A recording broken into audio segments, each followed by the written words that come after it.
everybody. Thank you so much for joining us today. Welcome to today's book talk for Anita Say Chan's incredible book, Predatory Data, Eugenics in Big Tech, and Our Fight for an Independent Future. My name is Maia Woluchem. I'm the program director of the Trustworthy Infrastructures team here at Data and Society, and I'm going to be your host for today's panel. This event is supported by our incredible network engagement manager, Ireti Akinrenade, and our associate producer, Tunika Onekikami. For those joining a Data and Society event for the first time, DNS is an independent research institute studying the social implications of data, AI, and automation. We produce original research and regularly convene multidisciplinary thinkers to challenge the power and the purpose of technology in society. You can learn more about who we are and where we're headed on our website, datasociety.net. So I want to start off by framing a little bit of this conversation today. I believe Predatory Data is an essential book for this time. It's asking us to look backwards through several generations of datafication, technological, and information architectures to examine the roots of what it means to be seen, considered, and counted by the tech industry and by the broader data economy. In the industry's attempt to position Western dominant visions of rationality at the center of their work, the implicit and increasingly explicit arguments about not just who belongs at the center of these systems, but also who deserves to be cast away, are becoming increasingly clearer every day. To quote Anita's book directly, tracing this history is to give name also to the political violences and explicitly raced, gendered, classed, and geopolitical dispossessions of the information age that, even while largely unspoken, have laid long and deep at its very foundations. So I think this is an incredibly important conversation to highlight some of the key arguments in Anita's work, but also to talk through how we move forward collectively to address these growing harms, especially as we see them accelerating quite quickly today. So that said, I am so happy to introduce our guests for today's talk.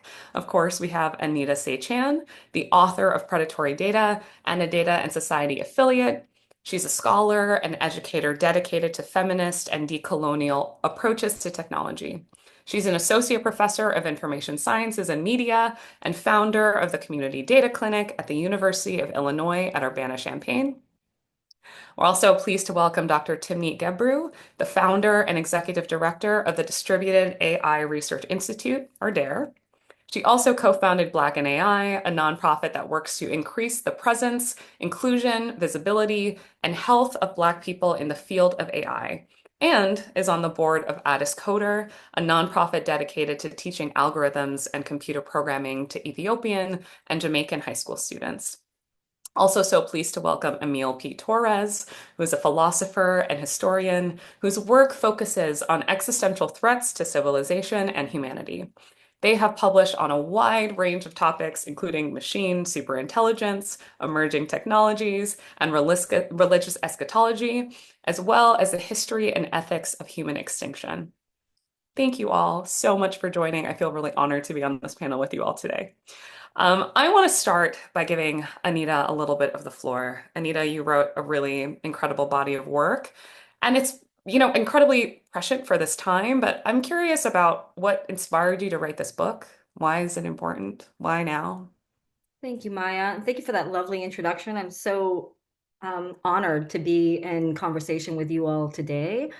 Well, I wrote this book really as a love letter to my students in information sciences, many of whom go on to have long professional careers in data sciences and now in this emerging AI industry. And many of whom, especially now, feel so deeply ambivalent and broken about that kind of decision that they have to make. And there's a reason why they have those kinds of misgivings.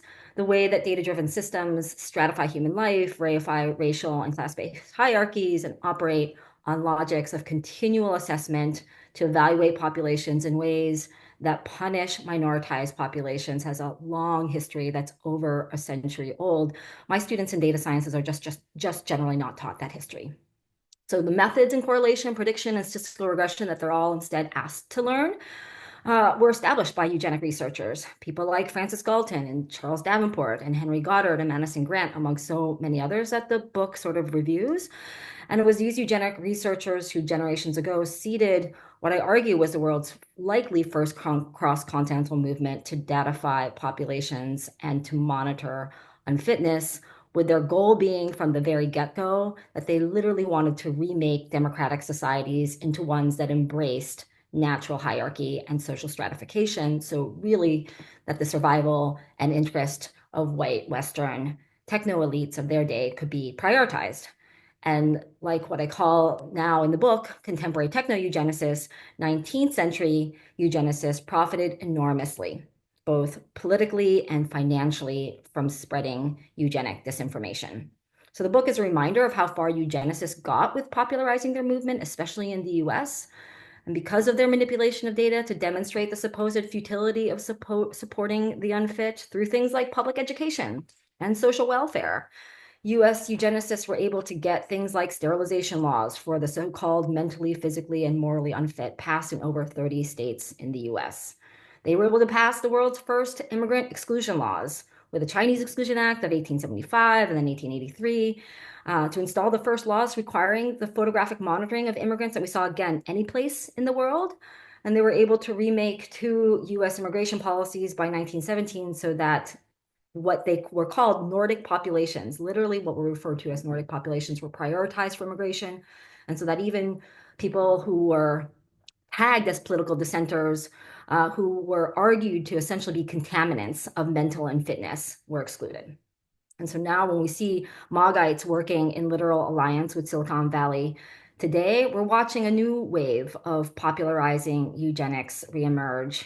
And it's in everything from when we hear Donald Trump pay compliments to the good genes of his audiences and arguments that we have to have more geniuses in government. This is literally taken straight out of the language of US eugenicists from a century ago, to Elon Musk's repetition of the great replacement conspiracy theory and warnings that Silicon Valley has to have more babies to save civilization, to Peter Thiel's warnings of the war between democracy and technology, or Mark Andreessen's musings that unless we defend AI against what he called in his accelerationist manifesto socialist enemies and deranged regulations, unless we stop that, we will literally, from their point of view, guarantee a stagnated future for the West. So this logic, though, is super familiar. That an AI, controlled by U.S. techno elites must rise at any and all costs is the argument, that accelerating its development trumps all other priorities, and that competing investments into less efficient, poor, or wasteful populations and institutions threaten to undo the US's AI supremacy, and therefore the US's supremacy writ large. Democracy itself is supposedly an existential risk to AI supremacy by insisting, among other things, that pluralism, human rights, or social safety are all social goods that are worth protecting. But in many ways, and I'll just end with this point, I see this really as an attempt to revive eugenics as just that, and as an attempt to win over and persuade societies that they would be better off in a world operating by the majoritarian monoculturalist agenda of eugenicists. So it's important, when we see Doja's website claim to itinerize data and receipts, its real function, though we can all see, is really something else. It's arguably just doing this as theater, to claim that there is data to demonstrate the supposed wastefulness and inefficiency of supporting the unfit, and to, in turn, also demonstrate the supposed objectivity and virtue of empowering techno elites. But the numbers never add up, in part because what it's trying to prove or convince audiences, as what US eugenicists claimed from over a century ago, as they put it, that some lives are born to be a burden on others, right? It's just simply not true. But if they can genuinely get audiences to embrace this untruth as truth, and the correlate truth, that the proxy truth that AI controlled by techno elites is a single most important imperative for the planet, then allowing techno elites to really play God and to reorder the planet as they rightfully see fit becomes so much more plausible. So it's really that. Wow. I think that's such a rich and certainly incredibly sobering sort of review of not just your work, but I think of the moment that we walk into. I want to bring in our other discussants here around a point that I think just beautifully laid out for us, Anita, about the meaning of the term eugenics. In our sort of prep for this call, we had talked a little bit about, as you've been discussing this book, it's been new to folks to kind of hear that relationship between the industry and a term that often seems like a generation or two ago, like perhaps we've left it in the past in some way, but it has some weight. And you've all used it rather specifically in sort of your discussion of what is happening in the industry. And so I wonder, any of the three of you are welcome to step in on this, but how you would make really clear and plain that relationship to eugenics. What makes this decision, the decisions that are being made, eugenicists in nature? How would you qualify that? How would you help the audience and myself think about that? I could jump in with a short response, and I'm really I love to be in conversation with exactly this circle because Timnit and Émile were amongst the first who really sort of diagnosed this too as a eugenic revival, and with their beautiful piece on TESCREALism. And when my students read it, it really is again just like such an empowering moment for them because they recognize all of these features, but just don't have this language and don't recognize once they see like really how long this has all been in architecture. It makes sense to them suddenly why it feels like such a powerful moment that they have few tools because they're really not given these other tools across qualitative social sciences, critical theory, as central, feminist and critical race, et cetera, and decolonial theory as really central to their practice as data scientists, and they should. But in short, Silicon Valley's when I use this language of eugenics, it's again to remind my students of this kind of long history. And that, when you're hearing Silicon Valley make arguments that they should be allowed to monitor, experiment on, and filter out the value of human lives and social institutions at scale, these are old arguments. And again, so too is the argument that to not do so, to not allow them to do so, is creating some kind of existential risk for the most talented in the world, and then also the kind of grand future, for some version of like an AI utopia or an AI sort of perfected, accelerated evolution. That's really, this kind of version of the costs and stakes of all this.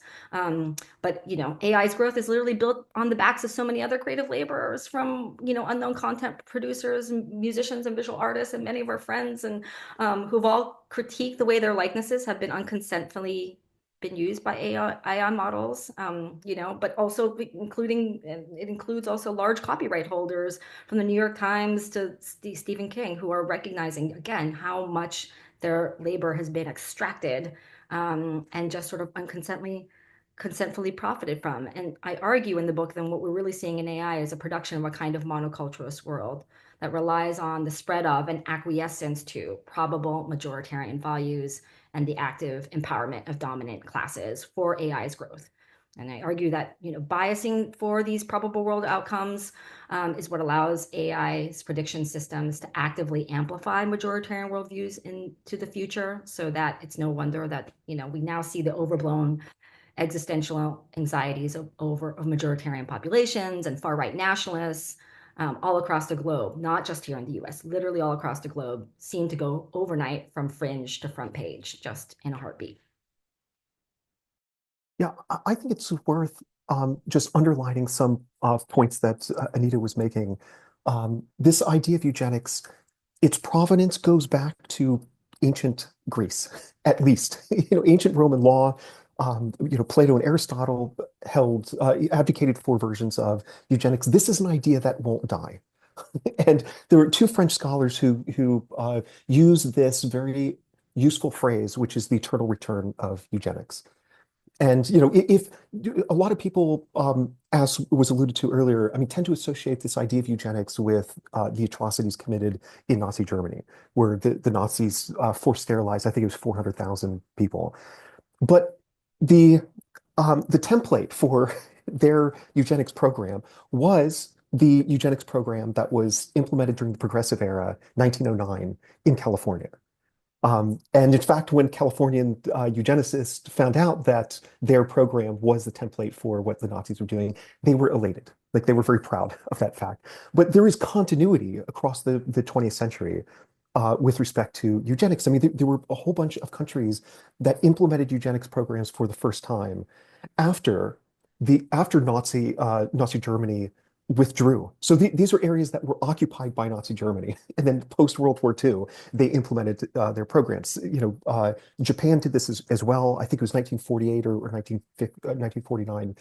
And so I think a key idea here, in my view at least, is that this eternal return continues. And what we're seeing in Silicon Valley, what we're seeing with respect to the race to build AGI or artificial general intelligence, this is just the most recent iteration of this. And at least what I would contend is that the version of, to borrow Anita's term, techno-eugenics that we see these days is even more pernicious and insidious than in the past. Because it's not just about, I think if you look deeply at the worldviews and the ideologies that are motivating key figures in the tech world, it's not just about sort of weeding out the unfit, quote unquote, so that we perfect the human species. It's ultimately about replacing humanity, right? I mean, there are tons, and so there's this sort of this eschatological view. So a view about the end of the world that is just dominant among tech leaders, which is that our species will be replaced, will be completely supplanted by digital beings that are in some way superior than us. Many also hold this more normative view that we ought to bring about this eschatology. And, and ultimately then at the other end is utopia, in which these digital beings, have eternal lives. They live in perfect happiness and so on. There are people who would argue that all versions of utopia are in some way eugenic, right? And I think that's very much the case with respect to this idea, this sort of digital utopia, which is built upon kind of techno-eugenics. And really, again, just to reiterate briefly, what is most extreme about this is this idea that it's not just eliminating the unfit among, within the human population. It's ultimately about replacing the human population as a whole, by digital beings. And so this is a much more, like even more radical and, in my opinion, frightening version of eugenics that we see these days. I wanted to jump in with talking a little bit about my personal experience. So Anita was saying that, students don't have the words, like you need to have the framework and the way to analyze some of these things, right? And so that was kind of me. I've been in the field, I've been in Silicon Valley for a long time. I've been in AI for a long time. And I got acquainted with the effective altruists a long time ago. And they had their effective altruist conference. And I don't remember who was talking to me about this, but they told me that the keynote speaker was Peter Thiel. And I was like, Peter Thiel, altruism. Okay. Like, all right. What did he talk about? This was in 2012 or 2013. I don't remember. And they said that he talked about how if you want to be the most altruistic as possible, you need to work on AI. Why?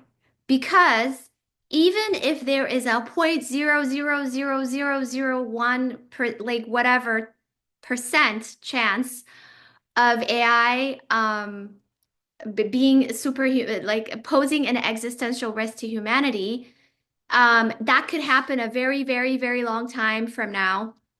And so your priority should be to prevent that.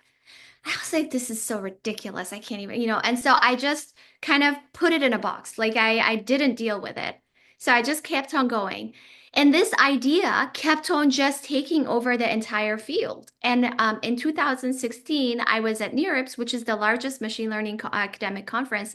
That's also how I decided to found Black in AI, which was I go there, and Nick Bostrom was one of their keynote speakers. Now, Nick Bostrom, I guess Emile can tell us more about Nick Bostrom, but Nick Bostrom's institute is no longer at Oxford, right? Because an email surfaced from 1996 or 98 saying that he thinks blacks are more stupid than whites, but if that ever came out publicly, that people would think that he was calling us the N-word, but the thing is, this is really where I want to get at.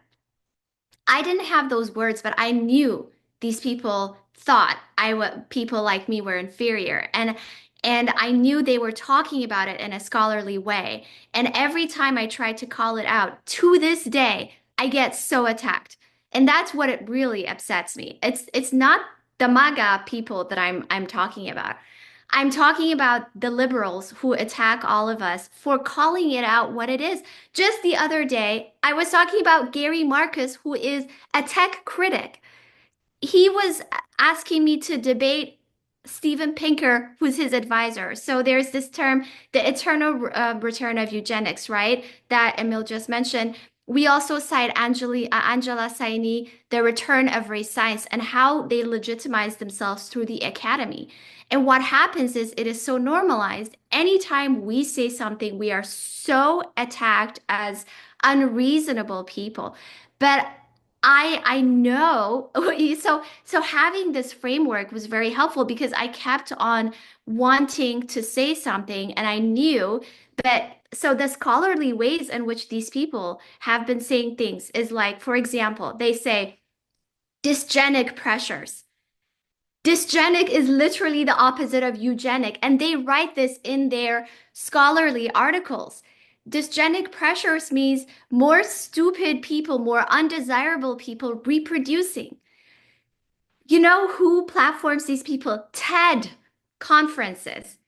Yudkowsky just gave a TED talk last year, 2 years ago. I was invited to give a TED talk. I wrote them a whole dissertation on why I wasn't going to participate. So I guess what I would love for us to do is to figure out how do we just say no, it's not okay, not in the fringe circles because they're completely platformed and normalized in the scholarly circles. And when people are trying to attack us for calling this out, we kind of stand our ground and say, no, I'm not going to try to be more diplomatic about eugenics. A few things that I want to call out because I feel this has been so stirring. I don't know if you all saw and continue to see the commentary and the emojis that are coming from the celebratory thank yous for this amazing set of answers. But you also move me, and really briefly, I want to say audience as well. Your questions, please do put them in the Q&A. We will have a section for you to also step into the room, and we would love that. So please do dump them there. I feel you all have done such an amazing job of illuminating both the personal stakes, the institutional stakes, the stakes for the future designers, students that are coming up, the future of our institutions, our field. And I wonder if you could help us kind of understand the contours of this. There are stakes. There's certainly stakes for the infrastructures that we're building right now, but there's also personal stakes. Like all of us are navigating this both as researchers and also as people that are doing the best we can amongst this unbelievable set of circumstances. But as has been noted, the eternal return of this kind of thinking is illuminating that actually these stakes are quite high. We're in a very prescient moment right now to I think set some foundations. And so I'm curious if you could help us think about that. What is the urgency of right now? What are the stakes that we actually should be holding really tight? Yeah, Anita, I see you nodding, so feel free to. I just want to build on Emile's and Timnit's beautiful comments of just like how the eternal return, but then also the kind of constant so-to normalization when we like in these sorts of eugenics has never gone away. It's always sort of been part of the backdrop. And there's always this sort of constant attempt to sort of get it back in, and testing of audiences. In the 1970s, there were arguments to break down the Department of Education and to say that this is wasteful and unwanted. It is irresponsible spending to let our tax dollars go into public education. What are we doing, supporting urban schools when we know these kids are never going to amount to anything? Why are we depriving the gifted? It was framed framed in those terms, again, this kind of zero-sum game of like competition, and that what were we doing, dragging down, the mental fitness and the, productive, the glory of the cognitive glory of the country by essentially supporting such a thing as public schools. That came back again in the 1990s with a, wild popularity of the bell curve. Again, like an attempt to sort of normalize and really sort of, see who could get culled into to try and persuade and move the needle on this. Because to get to that point that Émile is talking about, of not just sort of like normal normal eugenic supremacy, but like really sort of re-engineering society so that it is these sort of techno elites that sit at the top. Not just that, but that it's AGI that is sitting at the top, right? That everything needs to get, that is the new argument. Very, I mean, parallel again, but nonetheless, to get us there, they know it's gonna take like moving the needle, constantly moving the needle. And so this question of normalization is super, super key. And I keep on coming back to this question of education and education on our university campuses, and exactly what Timnit is saying. Like, I have to say, like, it blows my mind too. It is one of my top frustrations as well, to get pushback from other, I mean, colleagues, well-meaning colleagues in information sciences and in CS and in sort of like, proxy fields, who are like, we've got to keep up with AI, and our classes have to be designed this way, even in fields like information sciences. And I keep on asking this question of, why are we designing our classes, whether in data sciences or AI, as if we're trying to make industry happy? Is that our job? Is that what we're supposed to be doing? I mean, like, literally, when you're seeing at like every public survey that comes out, look at, like, I mean, the Pew Research Institute just published a new survey on where the public sits on AI specifically, comparing that with like top thinkers and AI experts, quote unquote, experts in AI. But they've been doing surveys like this literally over the last, I don't know, almost decade. Like, they're going back to questions of data and privacy and technology writ large. And over again, the public is totally not on the same page as a conversation, this kind of like siloed conversation, encapsulated conversation that we, the self-designated, whatever, like academy, and certainly the techno elite are having around this tech. And literally, they are so far around. I mean, it is over and over an expression of disdain, distrust, alienation. They feel bullied by this thing. It is not a thing that they feel, I mean, and precaritized with questions of labor now also being platformed. Obviously, we're watching it literally performed by Doge, but AI-based assessments can now be this thing that can like literally disemploy thousands at a swoop, hundreds of thousands at a swoop. In any case, I mean, this question of normalization is really, really key, and asking which institutions are part of this, whether or not we're doing enough to really sort of just do our mission to make sure, especially, whatever, public and liberal institutions, to operate in the public good. Who are our stakeholders? Who are the publics that we're supposed to be accountable to? And why is it that we're designing education and literally streamlining, and I'm using that language deliberately, our students into Silicon Valley, as if that's the only, possible future, and as if also we're not already seeing a whole other conversation happening in publics all across the world, that they are left out, alienated, precaritized, and just not on the same page. I saw a study recently which found that I think it was 96% of college students admit to having used ChatGPT or some comparable similar system to write some of their papers, which is not that surprising. But there are also studies showing that a growing number of professors and high school teachers and so on are using ChatGPT to grade papers. So, and I think this gets at, so ultimately there's just no human in the loop. It's ChatGPT doing everything. But I think this sort of gets at the normalization of the replacement of us with these AI systems. And so in terms of the stakes, one way that I am thinking about this is oftentimes, Maya, you mentioned that, a lot of my work has been on like global catastrophic risk, like really, global scale kind of disaster scenarios, climate change, pandemics, and so on. A fun, cheery topic. But, oftentimes when we list the various global scale risks facing humanity, it is things like what I just mentioned, like asteroid impacts, or maybe there's a global pandemic, runaway climate change, nuclear war, things of that nature. But I think that we need to start writing these lists such that they include ideologies as well as phenomena like nuclear war or natural events like cometary impacts, whatever. I mean, again, the goal of this new techno-eugenics movement is to create a digital post-human species to ultimately replace humanity.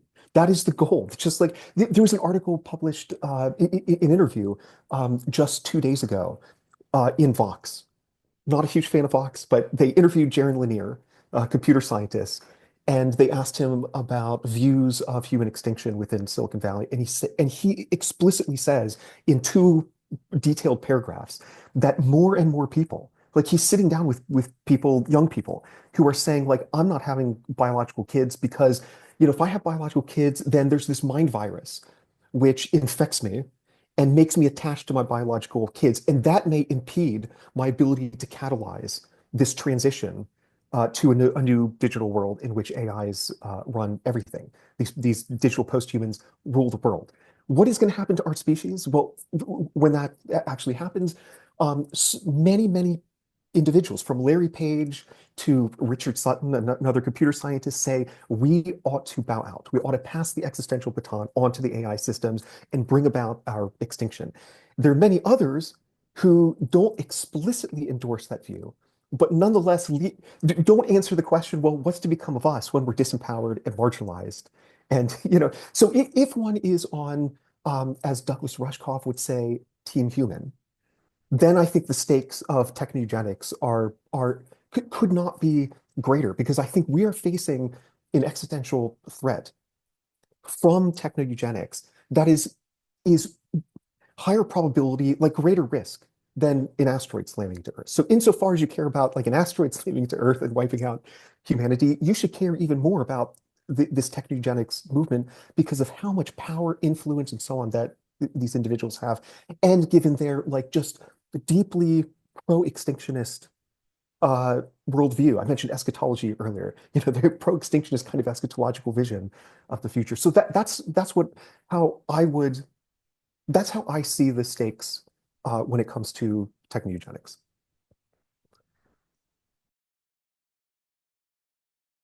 Timnit, would you like to jump in on this one?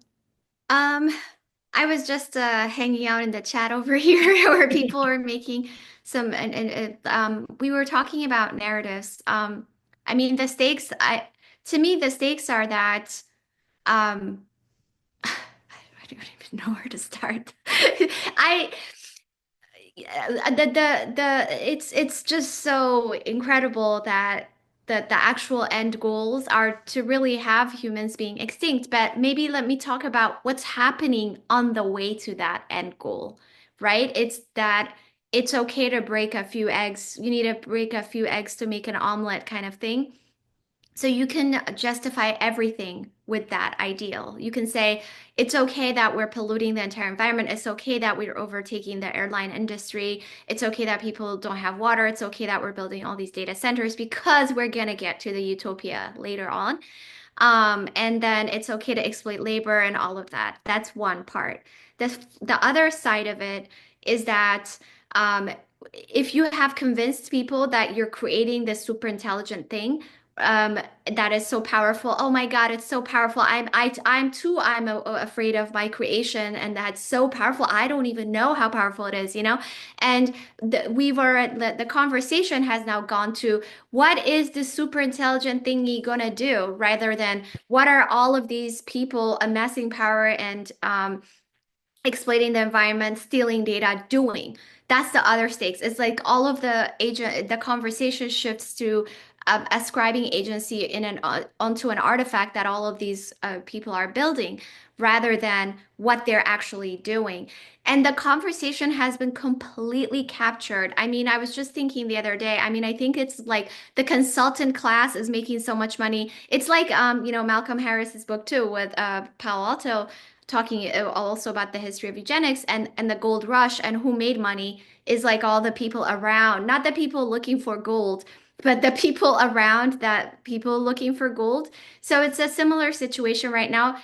So it seems like everybody's conspiring to have this narrative, and I feel like I'm going crazy because everybody has that narrative, everybody, and like, and you see how it percolates. It's like McKinsey is making tons of money doing AI consulting, so they have this report building up, what AI is, and it's just everybody's conspiring to do this. And so maybe my question is, what what do we need to do for the narrative for us to shift the narrative? Like, I think it was Meg who asked this question. I don't know if it's enough to say eugenics. And I think, I was thinking, people understand that the people who understand the consequences of capitalism are with you on the consequences of capitalism, and other people don't agree and whatever. And I think we need to say this is not just about capitalism. Actually, it's just, how bizarre you cannot agree with this because they want to live completely get rid of humans and live in the matrix, or I don't know, kind of like explain our narrative in a better way, in a way that captures people's attention, because we have way less resources and way less kind of avenues to set the narrative. And so, that's kind of what I'm thinking about. Like, how do we set the narrative to raise awareness about this? May I add something real fast, if people don't mind? I just want to emphasize this very important distinction that Timnit was foregrounding just now between the harms that are caused by the march to utopia and then the harms that might be entailed by the realization of utopia, by the actual successful transition to a fully digital world, where that digital realm, completely supplants the biological realm. And by focusing on the latter, I did not mean to suggest that that the march to utopia isn't a road that is paved with just unbelievably terrible outcomes for many, many people. And my initial thought in sort of developing this critique of utopianism, techno-utopianism, was like, yeah, I think like the marginalized communities were marginalized even more, disempowered even more, and then ultimately it just led to the obvious realization that it's not just marginalized communities, it's the human species as a whole, you know. But I also I want to acknowledge that that march that is going to harm marginalized, it is now and will continue to harm marginalized people, is also very, very profound. And yeah, so thank you. I think, again, another incredible round. And I feel it's dry. So many of the things that you have raised about kind of the power that's on the other side of this equation, the strength of our networks and our coalitions to be able to do this work, I think are driving me and many of the comments that are in the chat and the Q&A towards this question about, it is, I think, driving from your reflection about the narrative change to me. Thinking about tactics, sort of what is within our toolbox? What do we need to be building towards? What are the kind of future pathways that, as scholars, as folks who may be in civil society, as people who might be in industry and hearing this and are really trying to think about what are the ways in which my language needs to shift, in which my partnerships need to change? How can I possibly combat something that is as grand as this? And I think that will be the last question before we go to Q&A. So Q&A, folks, audience members, please feel free to dump in this Q&A box. But I want to leave us on that thought Yeah. before we open up.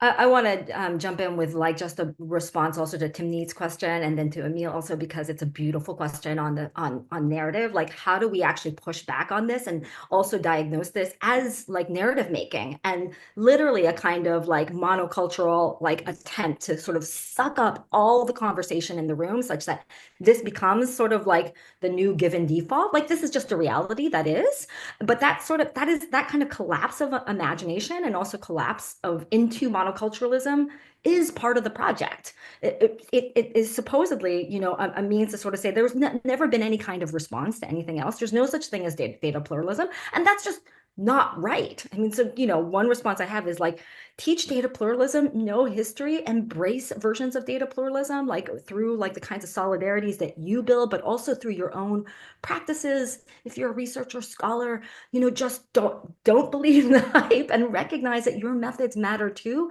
And I'll just give one like quick snapshot and lesson from the book. I jump into the history and review the history of the Hull House as a pluralistic space for data solidarity. It's a century-old, feminist settlement house from like the turn of the century, where immigrants and feminist researchers who were not accepted into the 19th century academy essentially found each other and worked on doing and innovating new kinds of methods around community surveys, around qualitative and mixed method data collections, data visualizations, all essentially to represent working classes and families and to push back against what were the dominant sort of research practice and models we're thinking about, and explaining what caused poverty, which was through social Darwinist and eugenic lenses, which essentially, again, blamed the poor and said, this is all inevitable and all because of you, right? Because you're inclined to criminality or laziness or the drink or licentiousness, etc. Like, this is all on you. And the Hull House researchers, again, immigrants working hand in hand with feminists and with researchers who were not accepted in the mainstream academy, instead said, let's take a look at this. And instead, what they found were exactly not that, it was structural. And through the kinds of surveys that they were doing, they found all kinds of families that were wanting to find work, not the kinds of blaming, that people were just lazy and licentious and all the rest of it, but instead, looking at correlations between childhood deformities and the forced labor of like 2 and 3-year-olds, the correlations between like being exposed to toxic chemicals in workplaces and workplace unsafety. And through their kinds of studies that they were doing, were able to get past the 8-hour workday, child play or workplace safety laws, anti-toxicity laws. I mean, these were also alternative forms of working around data and in research solidarity through community, and that we're not, again, I mean, we're not taking a kind of monoculturalist approach, assuming that one particular perspective could encapsulate the kinds of perspective of all, working hand in hand with in situ communities, and trying to kind of press for new conversations around community, around social transformation, so that political leaders and legislator members, but also trade unions, were meeting in places like Hull House and forming those kinds of necessary conversations around, again, policymaking and solution making. And again, not just assuming that one perspective could, of course, just encapsulate everything. We have that kind of history. We're just not taught it. And tradition, I mean, organizations like Data for Black Lives, like GIDA, Global Indigenous Data Alliance, like so many others, work in that kind of, I see them as very much working in that kind of tradition, that long tradition of data solidarity and data pluralism, to really sort of break up against this other version of this sort of supposed inevitability of only an AI-based future. And this is the way that any kind of data-driven future has to end up looking. My hope, my dream is that we will see some version of defection right now. I can hear it from my students. They do not want to go working into this version of the industry.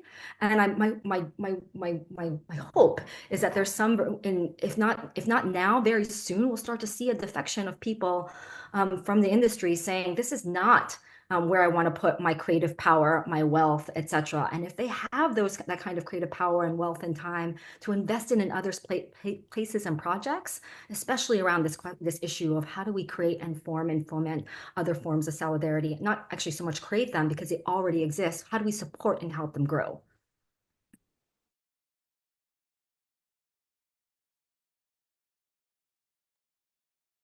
Maybe I'll add something really quickly, or do we have time or no? Okay.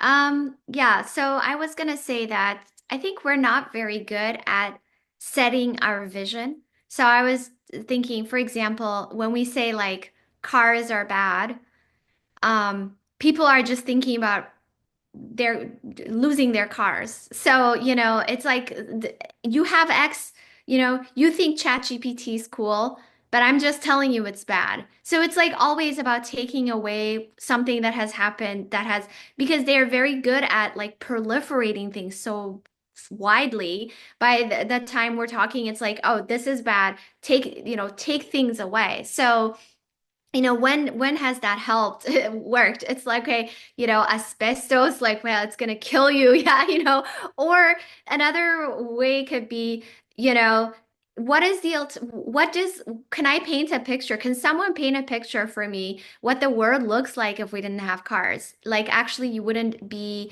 in traffic. You would have like bullet trains for stuff. It's so much easier to have transportation. You would breathe clean air. Your neighborhood would look different. Like, people would just set up, outdoors, sit around, hang out, more social life. I think, like, I want to see more of that, and I want to do more of that too for myself. That's like more fun, you know. And but it's hard to do that. I think we're just always kind of, something happens, we're always like, no, don't do that. This is so, maybe like that's kind of, we should do a little bit more of that. And so Dan was talking about alternatives. I think maybe you're talking about your book, Dan, too, alternatives to the current forms of doing AI, or we might not even we don't need data for a lot of different things, but there's stuff that data can help for. But so, like, is there a way that we can kind of set our vision and be like, this is what it would look like. Here's the picture I'm painting. It's not about taking away something. It's about giving you something that you don't currently have because of this thing, right?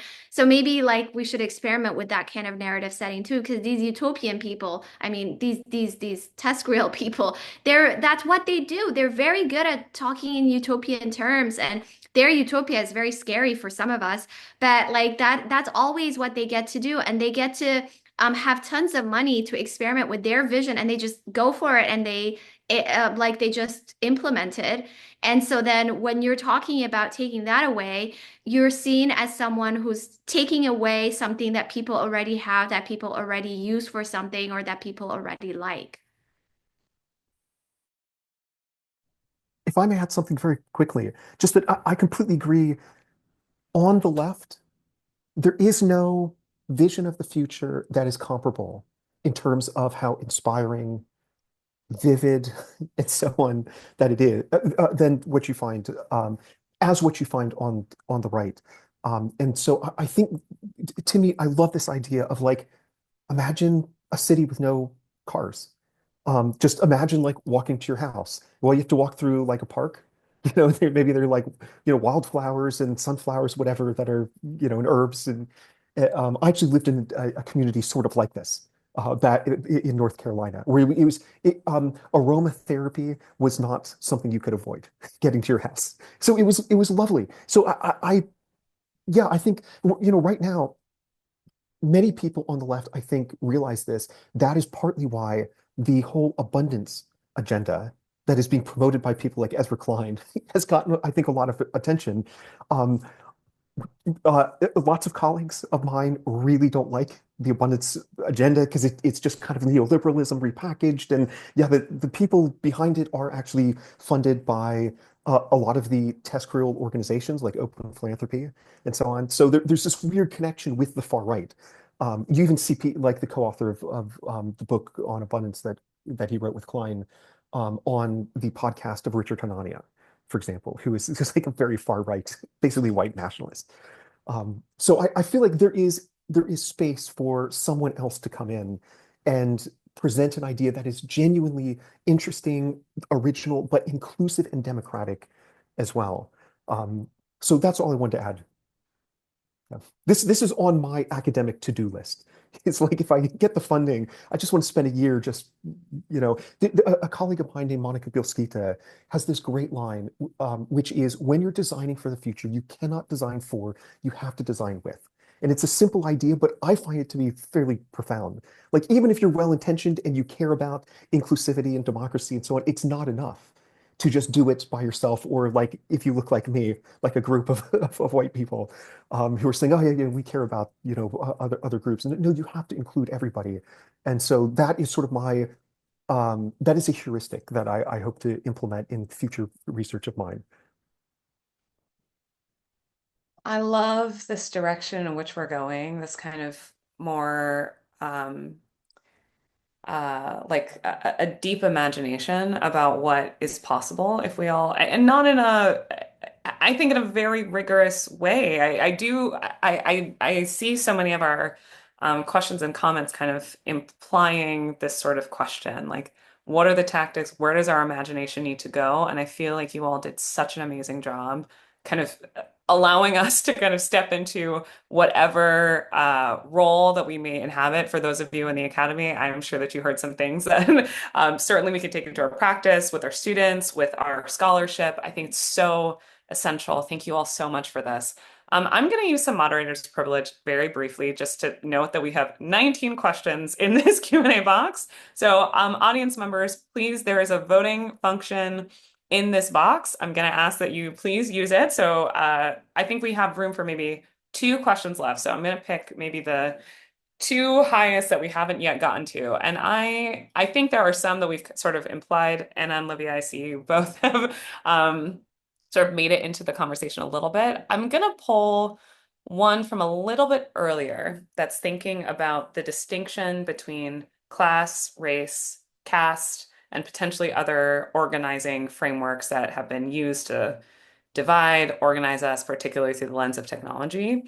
And it's reflected in shades of these other questions as well. That sort of the arguments that I think sort of the counter arguments about when we start to talk about eugenics is that, oh, it's just so broad and you're not giving me anything specific, and what is it that you're trying to say here? And there's a question in the chat that's asking about the distinction between the rhetoric being more classist or more racist, and there's a follow-up here that is, maybe it's both, and it's also sexist, and it's also casteist, and then there's many, many other organizing frameworks that you could use. So I'm curious if you could reflect a little bit on that distinction, whether you see it in your work, and then we'll leave time for one more question. So again, audience members, please go vote. Thank you.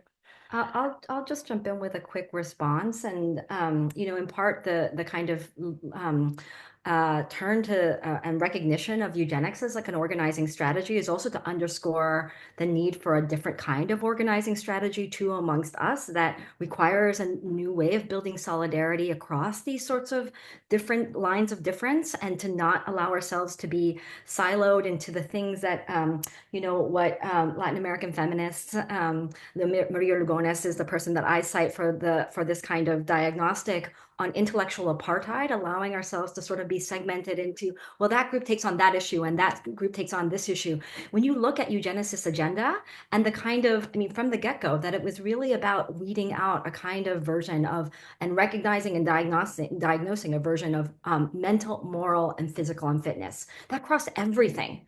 It was ableist, it was deeply racist, it was deeply anti-immigrant, it was also deeply, deeply gendered. There was no question that, again, the question, really, this was about a remaking of society that only saw the kind of folks at the very pinnacle, right? This kind of research elite, really, and the scientific elite of the day, really at the sort of pinnacle, wanting to play God for everything, about how societies and governance should work, about how resources should be allocated, and that any other version of investing in the poor, the disabled, the mentally unfit,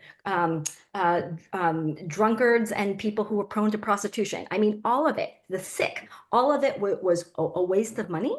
And thought of as an irresponsible way of instead of investing in a version of accelerated progress and evolution, instead allowing exactly this kind of dysgenic, what Timnit was underscoring as this return and to this kind of argument for to paying attention to these dysgenic forces, because they're supposedly dragging us back and keeping us retrograde. Right. And so, a kind of turn, an attention to eugenics is also a kind of attention to a call for ourselves to start to recognize that it didn't work across the program here. This version of a political reengineering wasn't working on one valence. It was working across a whole range of different valences. And now, as both Émile and Timnit are underscoring, are really also fundamentally anti-human in a way that they're not admitting ingenuously to the public yet, but that they're hoping to get us there bit by bit, if they can get us to recognize that this isn't worth supporting, that these folks are dragging us down, that these are the inefficient, and gradually make those categories bigger and bigger and wider until we can finally get to a place where we can just all supposedly admit that really all that's worth supporting is this version of supremacy. think brilliant. I feel we have a clear front runner in the Q&A section, and I just want to make sure that we're able to bring this into the room with our final moments that we have here. So this is a question from Anna Skareplis. I apologize, Anna, if I've mispronounced your name, but it is, I think, maybe a reflection of our audience that we have a range of folks that are sitting within, as is noted in this question here, liberalish scholarly communities that often dismiss the scholarship that's happening here as too broad and ignoring nuance. So the question really at the heart of it that I think would be so crucial for folks to sort of walk away with and have been implied in some ways. Um, what are the tactical opportunities for fighting back? And perhaps more crucially, what fronts should we as activist scholars focus on targeting? Can I really quickly take this on? I'm just quickly because I'm very interested in hearing your thoughts. I think this always happens in not just kind of eugenics, for example, but just when the term Black Lives Matter came out. There's all lives matter. What about the other lives? What about, well, you need to clearly say you're on the Black Lives Matter camp. I think that's what it is, right? There's no nuance. We're not going to talk about it. Toni Morrison's kind of quote about racism wasting your time because, so for me, when the conversations about Palestine come up, I say I'm clearly in the Free Palestine camp, period. Like, yeah, we're talking about genocide. There's all sorts of other stuff we can talk about. Same thing happens with the genocide in Tigray, where when they started talking about the genocide, they said, what about the Tigray People's Liberation Front? What about what they did? What they're doing this others? What about all the other people? What about the nuance? It's a tactic. I'm clearly saying there is a genocide in Tigray and they use the word Tigray genocide, and I'm using their terms to tell you that I am in that camp. And so don't even go there with me, right? Because it's a tactic. What about the new ones? Why are you calling this guy sexist? He's not sexist. He's nice to me. What about this? It's a tactic we've seen over and over again. So that's my, suggestion of how to handle that.